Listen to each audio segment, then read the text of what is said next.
अस्सलाम वालेकुम। इब्ने मसूद रज़ी अल्लाह ताला अन्हु पूछते हैं कि हुज़ूर सल्लल्लाहु अलैहि वसल्लम सबसे बड़ा गुनाह कौन सा है? तो आप सल्लल्लाहु अलैहि वसल्लम फरमाते हैं अल्लाह ताला के साथ किसी को शरीक ठहराना। इसी तरह एक और जगह पर है कि क्या तुम जानते हो कि खुदा का हक़ बंदों पर क्या है?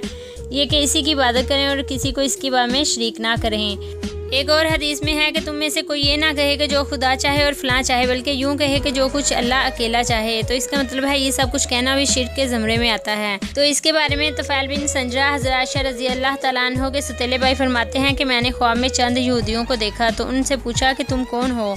उन्होंने कहा कि हम यहूदी हैं। मैंने कहा अफसोस, तुम में बड़ी ख़राबी है कि तुम हज़रत अज़ीज़ को खुदा का बेटा मानते हो। उन्होंने कहा तुम भी अच्छे लोग हो, लेकिन अफसोस तुम कहते हो जो खुदा चाहे और मोहम्मद सल्लल्लाहु अलैहि वसल्लम चाहें। फिर मैं नसरानियों की जमात के पास गया और उनसे भी इसी तरह पूछा। उन्होंने भी यही जवाब दिया। मैंने उनसे कहा कि अफसोस तुम भी मसीह को खुदा का बेटा मानते हो। उन्होंने भी वही जवाब दिया।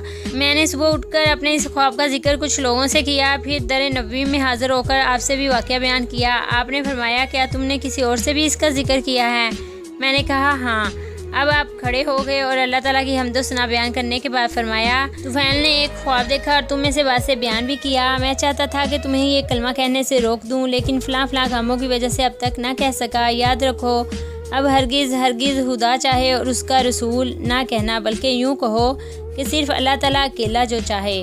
एक शख्स ने रसूल अल्लाह सल्लल्लाहु अलैहि वसल्लम से कहा जो अल्लाह चाहे और आप चाहें।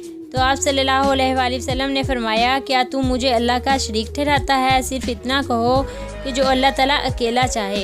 इन तमाम हदीस से ज़ाहिर होता है कि अगर हम अल्लाह ताला के साथ किसी और का भी नाम ले लें कि अगर वो भी चाहे तो ये शिर्क की कैटेगरी में आता है। इवन कि नबी करीम सल्लल्लाहु अलैहि वसल्लम का भी ले लें तो वो भी शिर्क की कैटेगरी में आता है, जैसा कि नबी करीम सल्लल्लाहु अलैहि वसल्लम ने खुद फरमाया और मना किया इस चीज़ से कि आपने ऐसा नहीं कहना।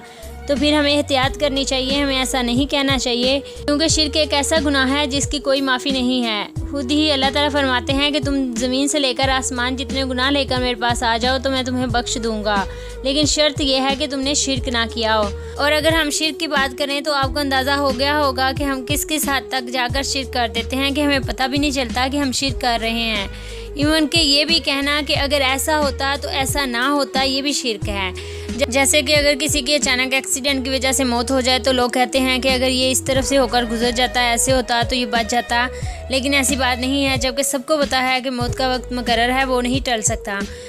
इस तरह की बातें कहना भी शिर्क की कैटेगरी में ही आता है। और भी बहुत सी ऐसी बातें हैं जो हम कहते रहते हैं, लेकिन हमें बचना चाहिए, ऐसी बातों से एहतियात करनी चाहिए। आप अंदाज़ा कर लें कि कितनी छोटी छोटी आम सी हमारी रेगुलर जो हम लोग बोलते रहते हैं वो बातें हैं जो शिर्क की कैटेगरी में फॉल कर रही हैं।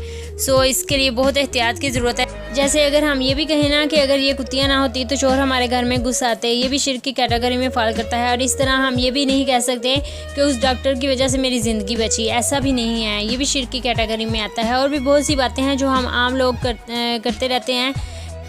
ऐसे लोग जो इंसानों पर इतना तवक्कल कर लेते हैं कि वो शिर्क कर बैठते हैं, उनके लिए तो ये खोल कर बयान कर दिया गया है। और जबकि इसमें नबी करीम सल्लल्लाहु अलैहि वसल्लम ने भी खुद को शामिल नहीं करना पसंद किया, क्योंकि उन्होंने कहा है कि वो भी शिर्क की कैटेगरी में आता है, आप मेरा चाहना भी इसमें ऐड ना करें।